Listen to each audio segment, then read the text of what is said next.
जब कहीं हम हार गए, कहीं भी हारे, हजारों बार हारे, ये जो चर्चा करने जा रहे हैं इसे बहुत ध्यान से सुनना। ये श्लोक मानो उपासक के लिए अमृत है। ये युद्ध 1-2 दिन, वर्ष 2 वर्ष वाला नहीं है।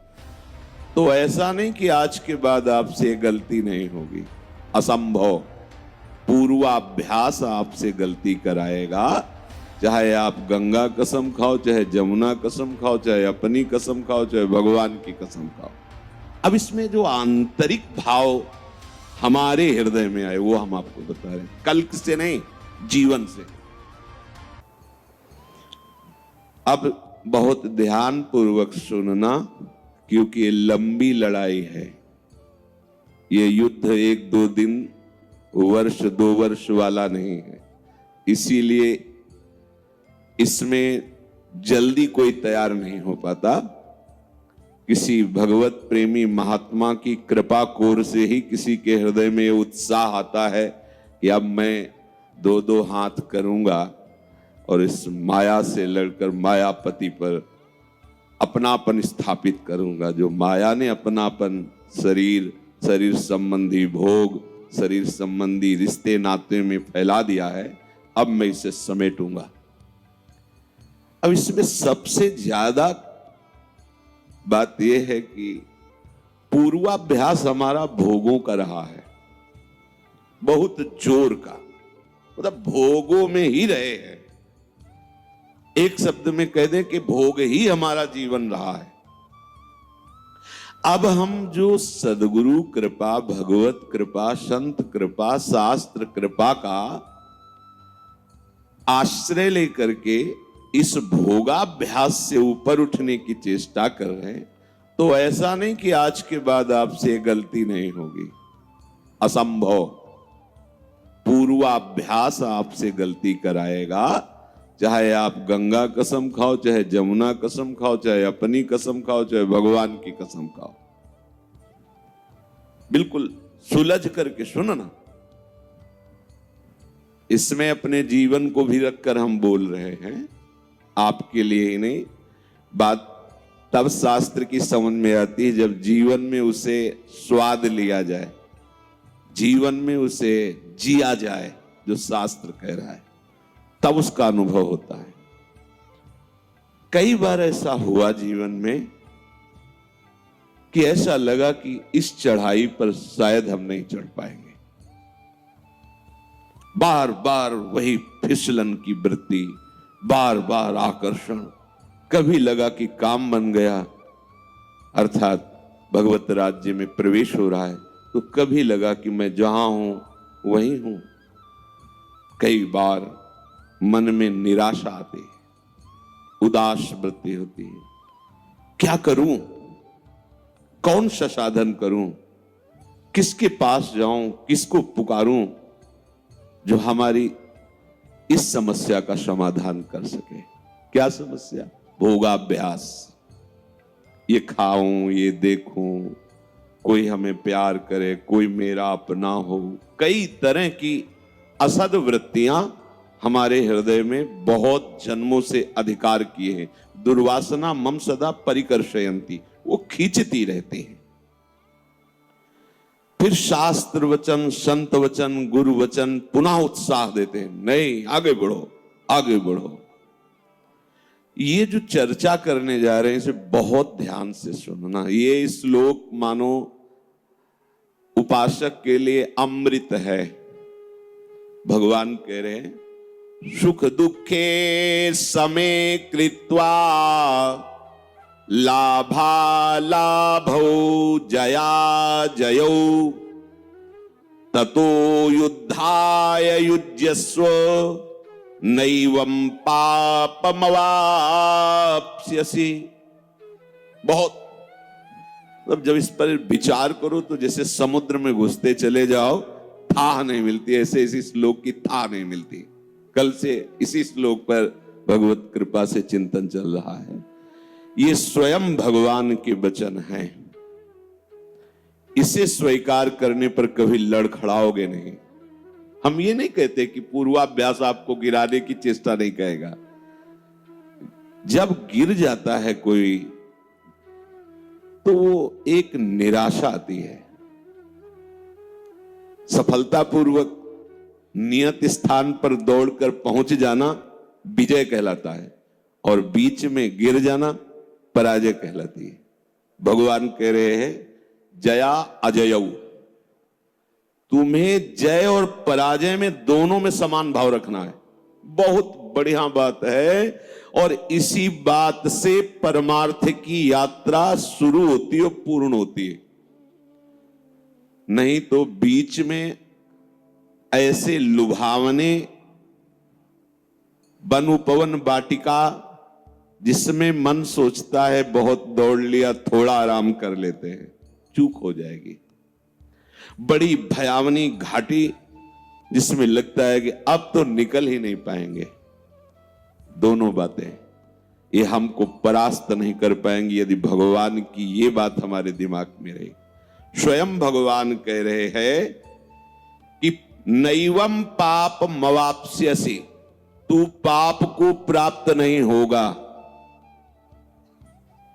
यहां भगवान को ये संबोधन करने की क्या आवश्यकता थी? क्योंकि कहीं ना कहीं हम जब पराजित होते हैं तब वो लगता है कि पाप बन गया अब हमसे। अब क्या, अब तो भ्रष्ट हो गए, नष्ट हो गए। 10 वर्ष से संयम से चल रहे थे, अब क्या, सब बेकार हो गए। कदापि नहीं। ये 38वां श्लोक है और एक श्लोक के बाद 40वां श्लोक में भगवान बीच में जो बात कही इसी की पुष्टता के लिए कह रहे नेहा विक्रम नाशोस्ति प्रत्यवायो न विद्यते स्वल्पमप्यश्च धर्मस्य त्रायतो महतो भयात। ये जो हम तुम्हें बात बता रहे हैं सम बुद्धि की, जया जय, जय और पराजय में बराबर भाव, समान भाव रखना, बोले इसका आरंभ मात्र कर दो तुम तो इसका नाश नहीं होने वाला और इसका कभी भी उल्टा फल नहीं हो सकता कि आप गिर गए तो नरक यात्रा होगी। पहली बात तो वो गिरना आपका एक अनुभव होगा और आपकी चाल तीव्र हो जाएगी। अगर ये बात आप समझोगे, नहीं समझोगे तो निराश होकर उधर ही चले जाओगे। बहुत विचित्र मन की चाल है, बहुत विचित्र। वो जब ये भूत की तरह चढ़ जाता है, कब चढ़ गया और कब गिरा दिया पता नहीं चलता। बाद में पता चलता मेरी वो बुद्धि कहां गई थी, जो बड़ी प्रवीण थी वो उस समय कहां गई। ऐसा लगता है जैसे कोई भूत आया हो, हमारे ऊपर चढ़ गया हो और हमसे वो क्रिया करा ली और इसके बाद वो भूत उतर गया, तब हमें पता चला कि अरे ये सब क्या। ये एक दिन की बात नहीं है, एक बार की बात नहीं है। जब तक भगवत प्राप्ति नहीं हो जाती तब तक ये भूतावेश कहां कब कैसे होता है समझ में नहीं आता। क्रोध नहीं करना, एक क्षण में ऐसी भूमिका बनी कि क्रोधावेश, काम नहीं, एक क्षण में ऐसी भूमिका बनी समझे में नहीं आया और वो रपट करके वहां खड़ा हो गया। लोभ नहीं करना, मोह नहीं करना, समझते हैं, समझाते हैं, कब कहां वो भूत जैसा चढ़ता है, फंसा देता है। बहुत, ये एक दिन की साधना नहीं, ये आजीवन का खेल है। इसलिए इस बात को समझो, हर उपासक चाहे गृहस्थ हो चाहे विरक्त हो, प्रभु कह रहे हैं कि इसका कभी उल्टा फल नहीं होता। यहां कहा नैवम पाप मवाप्स्यसि, तुझे पाप की प्राप्ति नहीं होगी। भगवत मार्ग के पथिक हो। अखाड़े का नियम है, जब कुश्ती में 2 योद्धा लड़ते हैं तो जो जीतता है उसको तो इनाम मिलता है, जो हारता है तो इनाम का आधा पैसा उसको मिलता है। 5000 इनाम तो 5000 उसे मिलेगा और 2500 इसे मिलेगा। इसके बाद उसका आने जाने का किराया खर्चा मिलेगा, क्योंकि उसने पूरा प्रयास किया है, ये लौकिक हम आपको उदाहरण दे रहे हैं, पर हमारे भगवत मार्ग में है कि हारने वाले और जीतने वाले दोनों को बराबर इनाम मिलता है। हारने वाला अत्यंत लाडला प्रभु का हो जाता है, जीतने वाला तो जय को तो प्राप्त हो ही गया है। हमें लगता है कि हारने वाले के प्रति प्रभु का विशेष दुलार होता है, क्योंकि हम सब हारने वाले में ही हैं।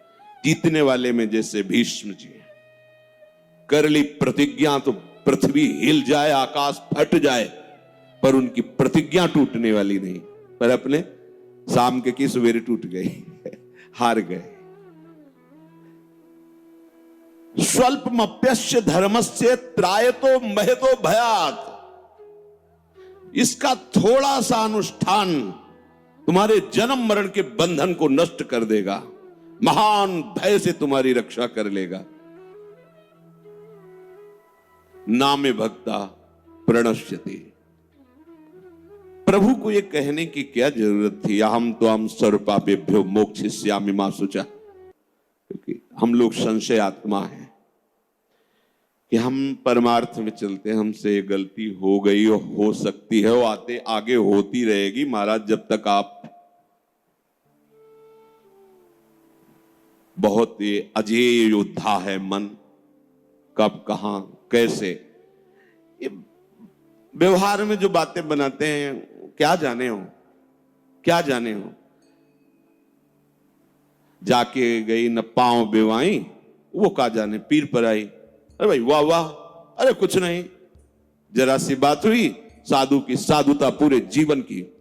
कैसे योद्धा है, और किसी और से नहीं, भगवान की प्रबल माया से उसका युद्ध है। कौन ऐसा योद्धा है कि पूरे युद्ध में कहीं उसके घाव ना हो, कहीं चूक ना हो, चाहे जितना बड़ा योद्धा हो। अगर भगवान भी युद्ध की लीला करते हैं तो उनके भी पढ़ के देख लो महाभारत में। ऐसे ही ये परमार्थ का युद्ध है। जब कोई कहता है हम बैरागी हो कि भगवत मार्ग में चलना चाहते हैं, तो एक तरफ भगवान की तरफ देखते कि महाराज आप संभालना, ना इसकी सामर्थ्य है ना हमारी सामर्थ्य है, क्योंकि हमें भी आपने अपने ही बाहुओं के बल से चलाया है, तो प्रभु आप इसको अपने बाहुबल से चलाना। किसी की सामर्थ्य नहीं कि आपकी ऋषि मुनियों पर विजय प्राप्त करने वाली माया पर विजय प्राप्त कर सके। नाथ आप ही संभालना। बहुत ज्ञान विज्ञान छाटते बघारते, और जहां उसका एक आक्रमण हुआ तो ढेर हो जाते। माया ऐसी है, शिव विरंच का मोह है को है बपुरान।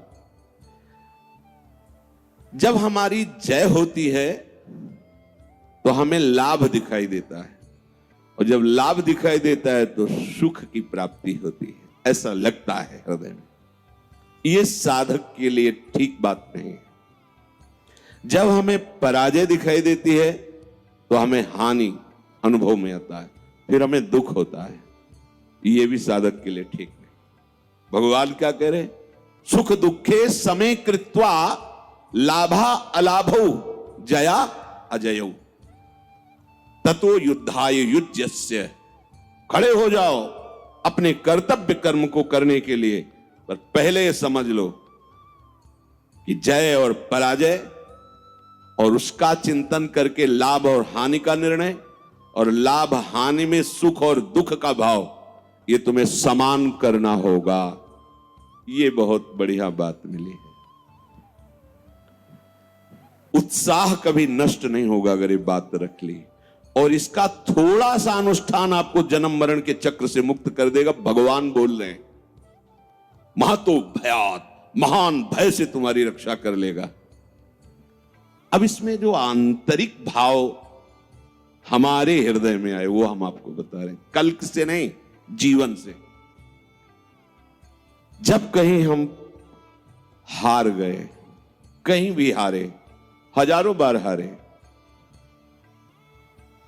मना खष्टानि इंद्रियाणि प्रकृति स्थानि कर्षति, पग पग पर इन इंद्रियों ने मुझे धोखा दिया, इस मन ने मुझे धोखा दिया, पर उस अजान बाहु हरि ने मुझे संभाला, गिरते गिरते ऐसे गोद में लिया।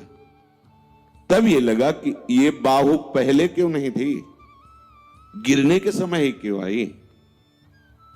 जब हमें पता है कि अब बस 2 कदम रह गया तो आपने पकड़ लिया, तो जो पीछे से कदम चले थे यहां तक तब क्यों नहीं पकड़ा। तब लगा कितने कृपालु हैं, कहीं ना कहीं साधना का अहंकार है, कहीं न कहीं भगवत प्रेम प्राप्ति में जो बाधक मलिन भाव हमारे हृदय में है उसी को दिखाने के लिए हरि ने छोड़ दिया, देख 4 कदम चल के क्या होता है। तो लगा कितने कृपालु हो प्रभु, एकदम चूर चूर अहंकार।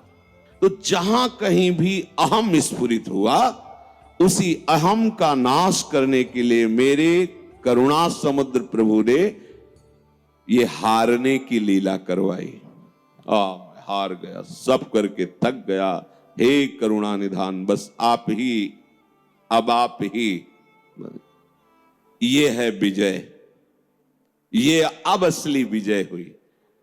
तो हमें पूरे जीवन में यह ध्यान रखना है, कैसी भी परिस्थिति हो, कैसी भी हमारी मन की स्थिति हो, कैसी भी, हमें भगवत मार्ग नहीं छोड़ना है। बस ये बात समझ लीजिए आप,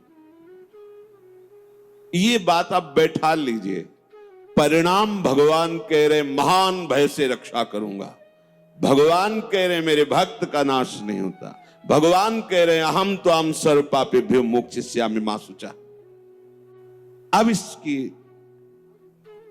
जो बात ये हम कह रहे हैं इसको सुनकर नकारात्मक सोच की तरफ मत चले जाना। अच्छा तो बहुत बढ़िया बात मिल गई, अब हम खुल करके मनमानी आचरण करें, वो भगवत शरणागत नहीं होता। ध्यान रखना, हम यहां बात कह रहे हैं ईमानदारी से भगवत मार्ग में चल रहा है और ये दुर्वासना उसको घसीट रही है, वो कहीं भी किसी भी तरह से लड़खड़ा रहा है तो उसको हिम्मत नहीं हारनी, चाहे 1000 बार गिर जाए तो भी उसे उठ के खड़ा होके यही जोश लाना है। जैसा पहले जोश था वैसे ही हमारा नवीन जोश होना चाहिए। हमारे साथ भगवान नाम है, गुरु कृपा है, कहीं न कहीं मेरे अहंकार को परास्त करने के लिए लीला है, नहीं तो निश्चित हम इस पर विजय पाएंगे, क्योंकि विजय श्री प्रभु हमारे साथ है, उनका नाम हमारे साथ है और हमारा परिणाम बड़ा मंगल होगा। अमंगल हो ही नहीं सकता, इस मार्ग में चलने वाले का कभी अमंगल नहीं होता, किसी भी तरह से अमंगल नहीं हो सकता। इसलिए ये दृढ़ निष्ठा रखो और कभी भी बड़े से बड़े लाभ में हर्षित मत हो, बड़ी से बड़ी हानि में शोकित मत हो। भाई तुम्हारी दृष्टि में हानि हुई, देखने वाला तो जो देने वाला है वो कह रहा है नैवम पाप मवाप्स्यसि, हम तो हम सर्व पापेभ्यो मुक्त। कदम बढ़ाओ, पीछे मत लौटो, इधर उधर किसी को मत ताको कि तुम्हारा कोई सहयोग करेगा। अगर किसी को सहयोगी माना तो निराश ही कर देगा। अब तो नहीं हो पाएगा क्योंकि 10 वर्ष हो गए, इसके बाद भी वही, अब नहीं, आखिरी श्वास भी हमारी यही प्रयास करेगी कि हम अपने प्रभु के अनुकूल चल करके उनको रिझा लें। बस ये जो अंदर आपके बात है यही भगवत प्राप्ति कराएगी। ध्यान रखना।